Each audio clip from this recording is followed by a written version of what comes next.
नमस्कार, मैं हूं शिखा शुक्ला और आप देख रहे हैं एमपी दर्पण न्यूज। आइए रुक करते हैं आज की ताजा तरीन बड़ी खबरों। चैनपुरा में 33वें आदिवासी सांस्कृतिक एकता महासम्मेलन का भव्य शुभारंभ। जल जंगल पर्वत संरक्षण और पर्यावरण पर मंथन। देश विदेश से जुटे लाखों आदिवासी। नेपानगर तहसील के चैनपुरा क्षेत्र में 3 दिवसीय 33वें आदिवासी सांस्कृतिक एकता महासम्मेलन का भव्य शुभारंभ हुआ। इस महासम्मेलन में गुजरात, राजस्थान, महाराष्ट्र सहित देश के विभिन्न राज्यों से लाखों की संख्या में आदिवासी समाज के लोग शामिल हो रहे हैं। वहीं विदेशों से भी समाज के प्रतिनिधि सम्मेलन में सहभागिता कर रहे हैं। सम्मेलन का मुख्य उद्देश्य जल, जंगल, पहाड़ और पानी के संरक्षण को लेकर मंथन करना है। इसके साथ ही ग्लोबल वार्मिंग, पर्यावरण असंतुलन और तेजी से बिगड़ते प्राकृतिक संसाधनों जैसे गंभीर मुद्दों पर समाज के प्रबुद्ध जनों द्वारा गहन चर्चा की जा रही है। महासम्मेलन में पारंपरिक आदिवासी परंपराओं के अनुरूप प्रदर्शनी भी लगाई गई है, जिसमें आदिवासी संस्कृति, साहित्य, वेशभूषा और लोक कला को प्रदर्शित कर युवा पीढ़ी को अपनी जड़ों से जोड़ने का प्रयास किया गया। बुधवार को सम्मेलन में अनुसूचित जनजाति आयोग के अध्यक्ष अंतर सिंह आर्य, मध्य प्रदेश विधानसभा के नेता प्रतिपक्ष उमंग सिंगार सहित आदिवासी समाज के कई वरिष्ठ नेता शिरकत करेंगे। एमपी दर्पण न्यूज संवाददाता कुणाल दशोरे, नेपानगर। आदिवासी एकता सम्मेलन में शिरकत करने के लिए कहाँ से कितने किलोमीटर की यात्रा करके आए और यात्रा के दौरान क्या संदेश आप समाज वालों को देने वाले हैं?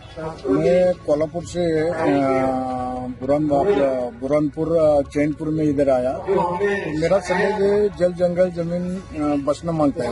जल जंगल जमीन बचाएगा नहीं सर, बहुत लोग का हल हो जाएगा, पृथ्वी का बहुत नुकसान होने वाला है। कितने किलोमीटर की यात्रा की आपने इस दौरान? 900 किलोमीटर पैदल? मैं साइकिल से। आदिवासी एकता महासम्मेलन का शुभारंभ हो चुका है, क्या संदेश इसके माध्यम से आदिवासी भाई बहनों को देना चाहते हैं? आप सभी को जोहार, आपकी जय, जय संविधान। मैं बिलोर सिंह जमरा। जैसा कि 33वां आदिवासी सांस्कृतिक एकता महासम्मेलन नेपानगर के चैनपुरा में मध्य प्रदेश में शुभारंभ आज से हो चुका है, जो 13, 14, 15 जनवरी से चालू हो गया आज से। जैसा कि हमारा महासम्मेलन का जो मुख्य उद्देश्य है, जंगल बचाओ, पहाड़ बचाओ, नदी बचाओ।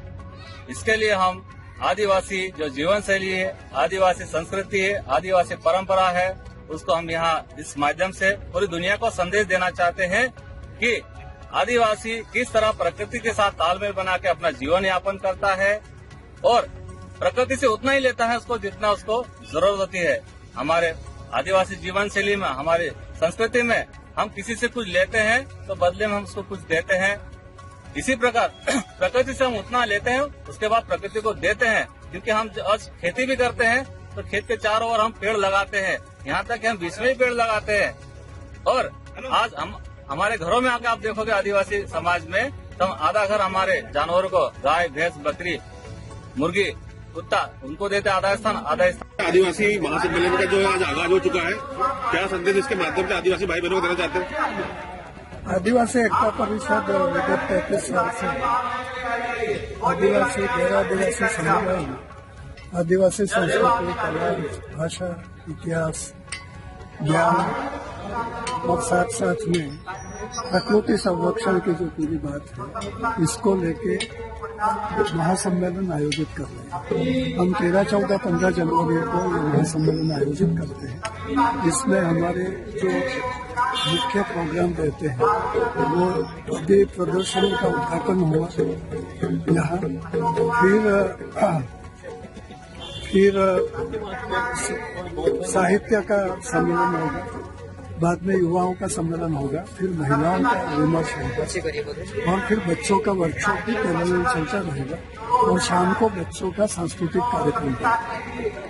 पूरी दुनिया में जो वैविध्य का नाश हो रहा है, प्रकृति में से भी और संस्कृतियों में से भी एक तरीके की संस्कृतियाँ, वाजिंत्र वगैरह सब आ रहा है, तो ये मानव जात के लिए अच्छा है। इसलिए जितने भी वाजिंत्र बचे होंगे दुनिया भर, इसको हम लोग कैसे बचा लें, ये इसका पीछे मकसद। तो सांस्कृतिक वैविध्य और जीव सृष्टि का वैविध्य ये बचा रहे, इसलिए आदिवासी एकता परिषद ऐसा आयोजन करती है। अब तक के लिए बस इतना ही, फिर मिलते हैं ऐसे ही बड़ी खबरों के साथ। जब तक के लिए दीजिए मुझे इजाजत और देखते रहिए एमपी दर्पण न्यूज। अधिक खबरों के लिए चैनल को सब्सक्राइब करिए। धन्यवाद।